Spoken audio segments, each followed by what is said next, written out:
Hello and welcome to our channel Padhaku Keede. आप सभी का स्वागत है हमारे चैनल पर। स्टूडेंट्स, आज हम इस वीडियो में डिस्कस करेंगे pair of linear equations in two variables, जो हमारा चैप्टर क्लास 10th की सीरीज मैथ्स में चल रहा है वही। और ये पर्टिकुलर वीडियो पार्ट नंबर 3 होने वाला है हमारे इस चैप्टर का।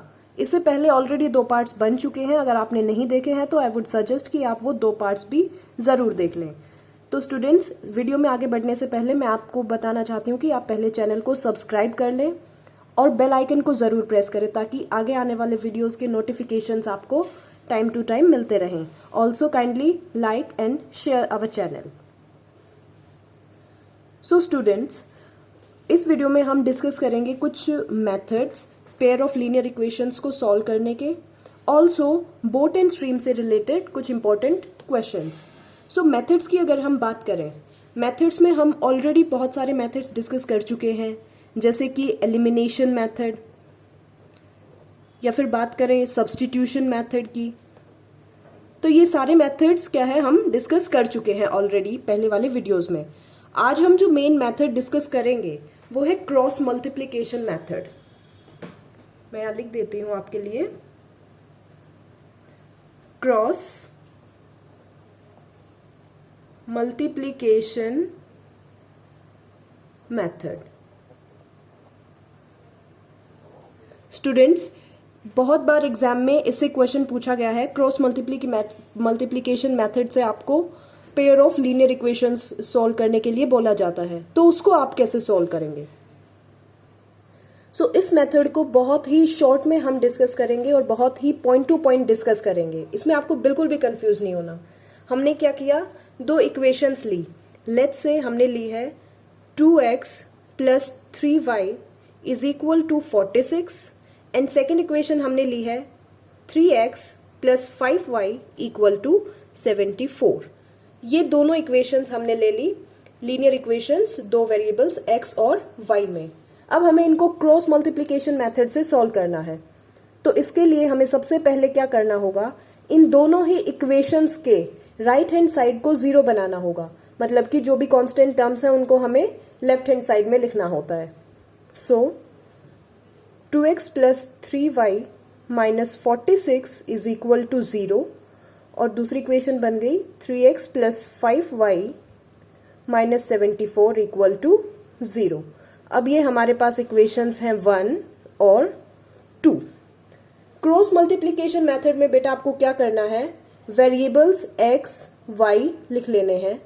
जैसे कि मैंने लिख दिया यहाँ पे x, यहाँ पे y, और कांस्टेंट टर्म्स के लिए कोई वेरिएबल तो है नहीं, तो कांस्टेंट हम क्या लिखते हैं, 1। आपको बस ये प्रोसीजर समझते जाना है अभी। अब पहले वाला जो नंबर है, जो हमारा वेरिएबल है x, उसको यहाँ पे हम प्लस साइन ही रखेंगे, y के लिए माइनस लिख देंगे और 1 के लिए प्लस, यानी कि ऑल्टरनेट साइंस असाइन करेंगे। अब हमें क्या करना है, इनके नीचे हमें डिनोमिनेटर्स लिखने हैं, राइट। और अब ये डिनोमिनेटर्स क्या आएंगे, अगर मुझे x के नीचे डिनोमिनेटर लिखना है तो x ये है पहली इक्वेशन में। अब हम क्या करेंगे, इस फर्स्ट रो को हाइड कर लेंगे, तो हमारे पास क्या बचा, यहाँ पे नंबर है 3 और यहाँ पे -74 और यहाँ पे 5 और ये -46। तो हमें क्या करना है, क्रॉस मल्टीप्लिकेशन करनी है इनकी और बीच में साइन क्या देना है, माइनस। फॉर एग्जाम्पल मैं यहाँ पे आपको करके बताती हूँ। तो यहाँ पे लिखेंगे 3 × -74, माइनस का साइन, 5 × -46, 5 × -46 = -y अपॉन। अब इसका डिनोमिनेटर हमें निकालना है, तो क्या करेंगे, बीच वाले कॉलम को हिडन रखेंगे और फिर क्या बचेगा, 2 × -74, 2 × -74 माइनस 3 × -46, 3 × -46। इसको यहाँ पे ना लिख के थोड़ा सा आगे लिखते हैं, 1 अपॉन। तो ये हमारे पास क्या हो गया, y का डिनोमिनेटर। अब 1 का डिनोमिनेटर, तो हम इस थर्ड कॉलम को कांस्टेंट रखेंगे, यानी कि हिडन रखेंगे। अब देखते हैं 2 × 5, 2 इंटू 5 माइनस 3 इंटू 3। हमारे पास क्या है, ये first term equal to second term equal to third term. अब हम इसको सॉल्व कर लेंगे। So we will get x upon -2 plus 230 is equal to minus y upon 148 minus and plus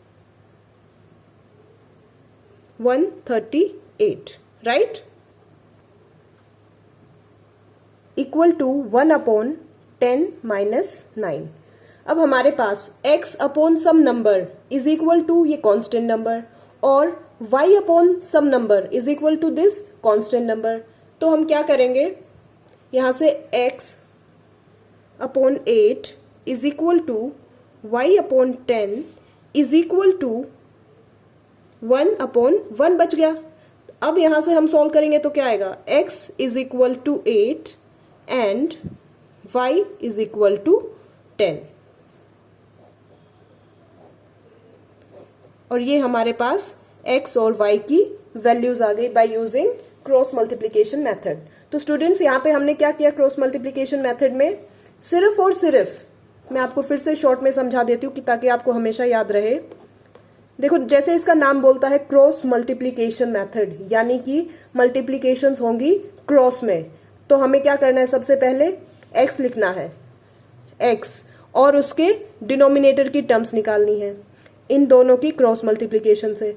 फिर हमें क्या करना है, that will be equal to minus of y upon, फिर इसका डिनोमिनेटर निकालना है सेकेंड कॉलम को हाइड करके, इज इक्वल टू 1 अपॉन, और इस थर्ड टर्म का डिनोमिनेटर कैलकुलेट करना है इस थर्ड कॉलम को हाइड करके।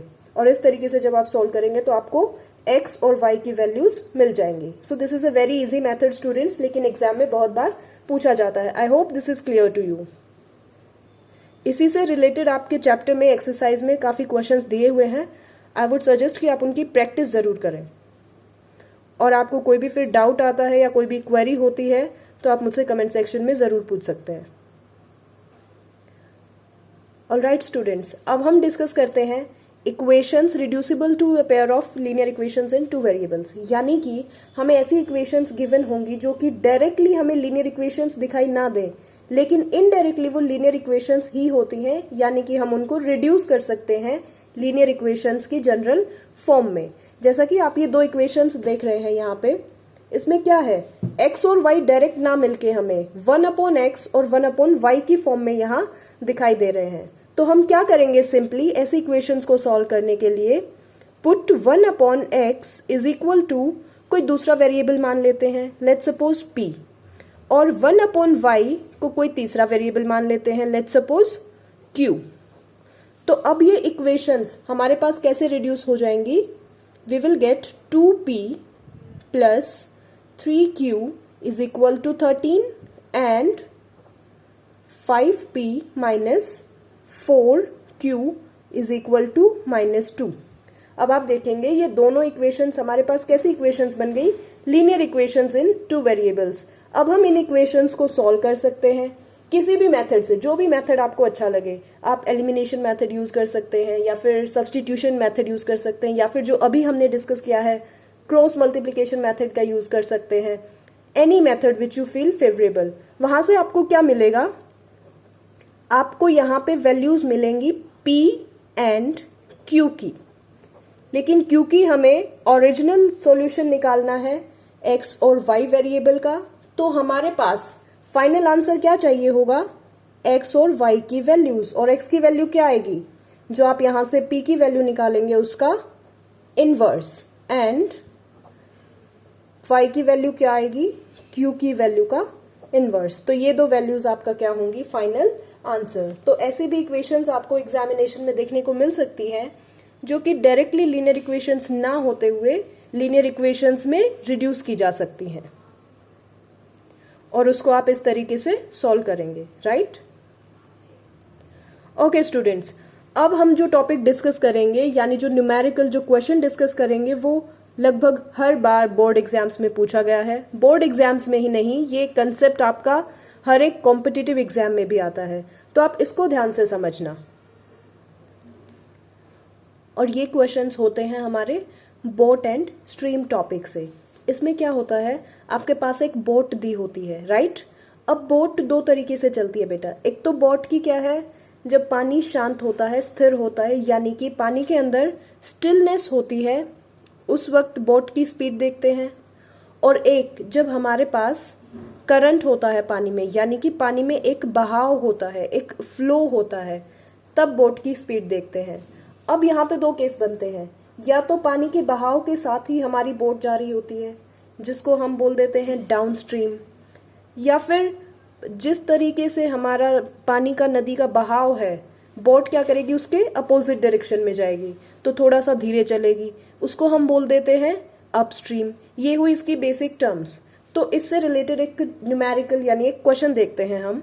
इसमें बोलता है अ boat goes 30 kilometre upstream, right, and 44 kilometre downstream in 10 hours. 10 घंटे में कितना चलती है? अगर अपस्ट्रीम देखें यानी कि अपोजिट डायरेक्शन में, तो 30 किलोमीटर जाती है, और डाउनस्ट्रीम कितना आती है? 44 किलोमीटर, टोटल 10 घंटे में। और 13 आवर्स 13 घंटे में 40 किलोमीटर अपस्ट्रीम और 55 किलोमीटर डाउनस्ट्रीम जा सकती है। हमें कैलकुलेट क्या करना है कि स्पीड ऑफ स्ट्रीम क्या है and that of boat in still water.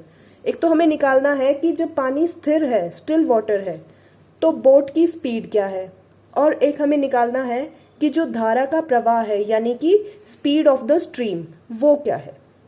तो स्टूडेंट्स, ऐसे क्वेश्चंस में आपको सबसे पहले क्या करना होता है, you have to suppose something. So let the speed of boat in, सबसे पहले किस में मानेंगे? स्टिल वाटर में, यानी कि कोई भी धारा का प्रवाह नहीं है। सो स्टिल वाटर में हमने मान लिया कि x किलोमीटर प्रति घंटे की स्पीड से ये चलती है। और दूसरी चीज जो हमें माननी है वो क्या है? Late the speed of stream. जो हमसे पूछा गया है वही तो हम मानेंगे, वही तो हमें निकालना होता है, x और y। तो x तो हमने मान लिया speed of boat in still water, और y हमने मान लिया स्पीड ऑफ स्ट्रीम, यानी कि ये जो दो चीजें हमसे पूछी गई हैं वही हमने क्या की, लेट कर ली। So let the speed of stream is y kilometre per hour. अब बच्चे आप मुझे बताओ कि अगर हमारी बोट डाउन स्ट्रीम जाती है तो उसकी स्पीड कितनी हो जाएगी?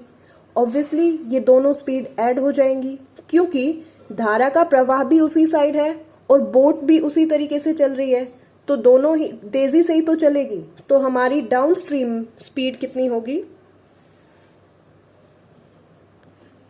डाउन स्ट्रीम स्पीड कितनी आएगी? x plus y kilometre per hour. और यहाँ पे अपस्ट्रीम अगर स्पीड निकालें